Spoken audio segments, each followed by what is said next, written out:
All right, Fabric Tip Friday again. This is just an hour or so after the one last week. He's flipped the wing over, and like I told you before, when it was flipped upside down, he had enough that it could be glued on and around to here and trimmed to the edge of this. So this is the top side. And usually with a champ, it's pretty important to put these reinforcement crosses in because the ribs are so much more flimsy. Usually covers and caps these first with fabric. It's just like the way we like to do it. He's got these some of these extra braces in. I'd showed before, he puts an extra piece of wood with a vertical piece of wood to try to stop this movement here. But anyhow, it's flipped over upside down. He had pulled it around, glued it around this and trimmed it inside, glued it in the cove and up and around, and on this one apparently it looked like he just trimmed it right up here since it's 1, 2, 3, 4 flat areas. There's no really need in double doing this over all the way to here. So he's trimmed it to right there. The important thing is once you've used some acetone or thin glue and activated it through, and I mention this all the time, that AirTech glue goes on and it's dry, but it's not like contact. It's more thin glue will reactivate that. So when you lay it up and you put thin glue or just acetone, it will reactivate it down. But the important thing is just because this is stuck, now when this fabric comes around, you have to treat this like raw aluminum. We got to put more thick glue on this to fill this weave out enough to have glue to activate to glue more fabric around. So he's brought the trailing around, edge around, he's trimmed it there. He's trimmed it up on the sides.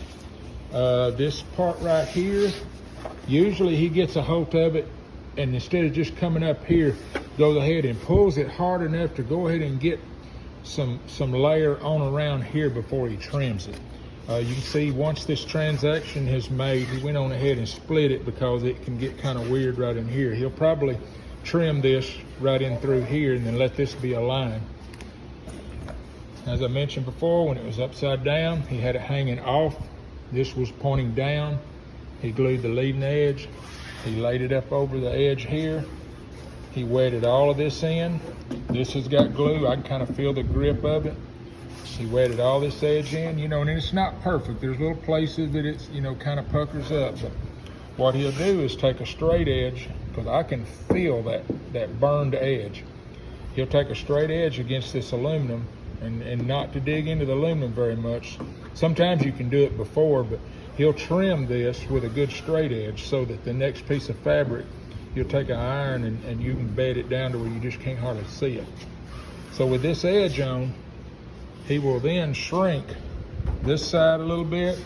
It'll shrink up to this leading edge, and then he'll shrink this side. Now when you put an iron on this, that aluminum's going to want to pull all of your heat. I don't really recommend a heat gun to beginners. A heat gun could work here, but you have to be really off of it. But when you're taking an iron and shrinking this, it ain't a matter of trying to stick it down or anything, because when your iron touches that hard, that aluminum starts pulling your heat away. You're just taking an iron and lightly gliding over to where you will pull all of this out. And then we usually take a rag with the RA4000 and just wet it through. You can use the thin glue, but on large areas, when you just wet it through with the RA4000, that goes through the fabric and activates this glue, and it comes up into the fabric and holds it. Then you get out all the little edges ironed down really good before the next fabric goes on. But just like I mentioned on the back, it's important now, you've got glue right here, but it's important to start right here, however far this fabric's gonna go around, and lay another, I suggest 2 good thick coats of glue, because it has to be treated just like raw aluminum that you're gonna glue down to this. Many times people will wet this through and they'll think it's all set and good, and then they'll lay fabric over it and they'll take thin glue, and there'll be enough thin glue kind of go through it to kind of hold it, but it will not be enough. You want more glue, because the glue that was on this aluminum only came up into the weave a little bit, then all the reducer evaporated out. You want more glue to go down through this fabric and build up a little bit for the next layer to lay on. I didn't mention before, but before all of this is done, he usually, this one, these They're not like a super cub, they're closed on the end, but any kind of encapping the ends or whatever, he will do that with just a single piece. That way you're not trying to come down in here or anything. That way you can just come up over this edge and lap it down however far you want. You know, you can see here where on a champ, you know, we like to usually come in here really well because your cables are going to run through this hole. But this is just for a champ wing, but it works for most of them, most other wings. You know, there's some different stuff on a Piper wing, but not a lot. But this is the process, and I'll try to do another video for the next one when he puts this next piece of fabric around.